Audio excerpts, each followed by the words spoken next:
Agradeço a Vossa Excelência, senhor presidente, por me garantir a palavra. Cumprimento as senhoras, senhores parlamentares aqui presentes.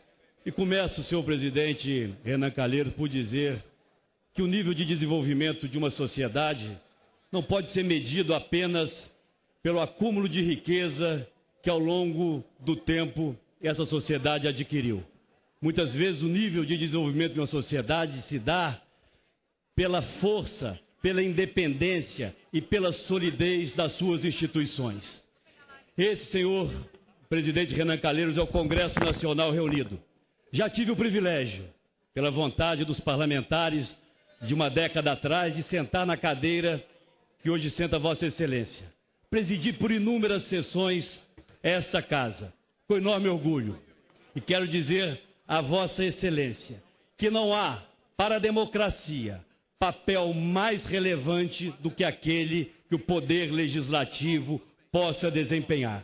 Eu não vou aqui, senhor presidente, me ater às questões regimentais, que aqui têm sido levantadas de forma extremamente competente pelos líderes da oposição nesta casa. Sabe, Vossa Excelência, da importância dos vetos que aqui hoje serão discutidos.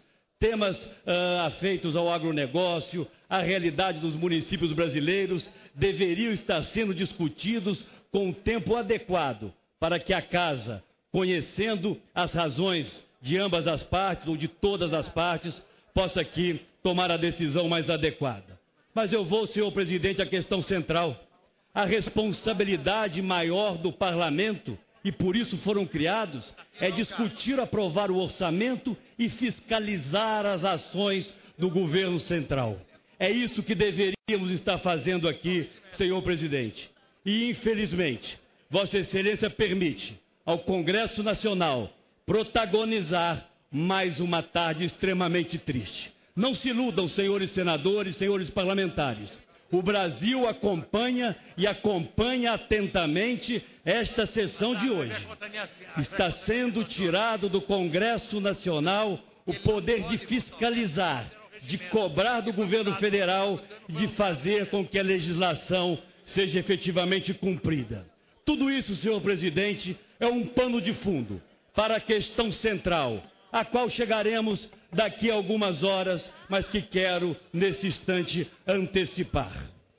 O artigo 4º, e sabe disso Vossa Excelência, conhecedor que é do regimento, da lei orçamentária, ela permite que haja um remanejamento de até 20% de cada dotação orçamentária se cumprida a meta fiscal. Se isso não ocorrer, se houver esse remanejamento sem o adequado cumprimento da meta fiscal, aquele que a proporcionou, em última instância, o presidente ou a presidente da República, incorre em crime de responsabilidade. Até o dia 13 de novembro passado, haviam sido remanejados 44 bilhões de reais do orçamento, senhor presidente, sem o devido cumprimento da meta fiscal.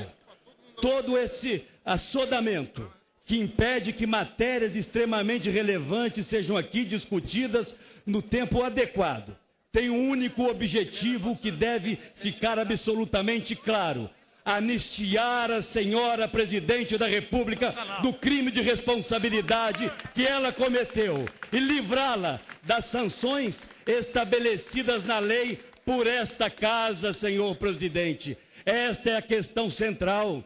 Não achem que estaremos aqui, e me dirijo respeitosamente aos membros da base governista, atendendo a um capricho da presidente da República. É muito mais grave as consequências daquilo que eventualmente a maioria governista possa aqui estar aprovando.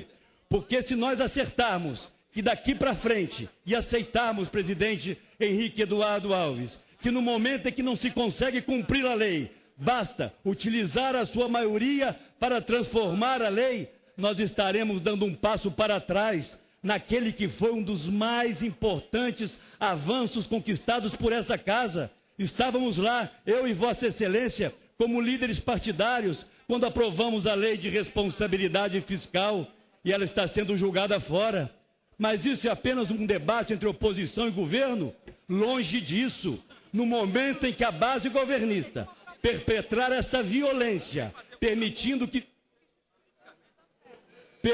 senhor presidente, que se modifique a lei para que a presidente seja anistiada, os efeitos serão sentidos, não será por este parlamento, serão sentidos pela população brasileira, porque nós teremos muito provavelmente o rebaixamento da nota de rating do Brasil, investimentos indo embora, empregos deixando de ser gerados num país que deixou de ser confiável. Esta, senhor presidente, é a questão central. Nós estamos tratando da vida real das pessoas.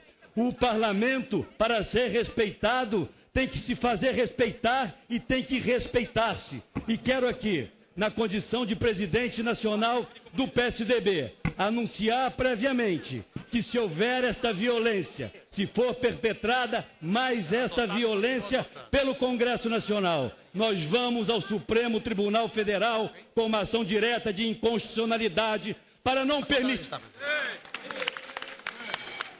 que responsabilidade seja premiada. Há poucos meses atrás, senhor presidente, e o Brasil assistiu aos nossos debates, aos nossos programas eleitorais. Nós cobrávamos do governo que houvesse equilíbrio das contas, que as receitas que haviam crescido cerca de 7% do PIB no último período tivessem o acompanhamento das suas despesas, houvesse um controle maior dos gastos públicos.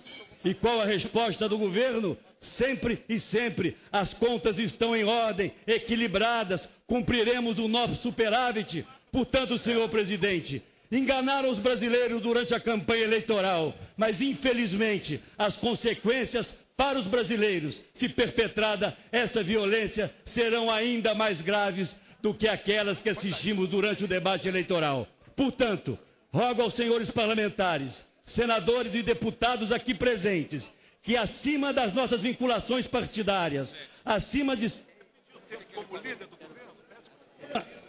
das questões circunstanciais que nos levam a ser oposição ou governo, devemos respeitar o nosso mandato. E respeitar o nosso mandato é fazer com que essa casa funcione amparada no regimento, sem violências e sem atropelos. Essa é a nossa posição em defesa da democracia, em defesa do Congresso Nacional, senhor presidente.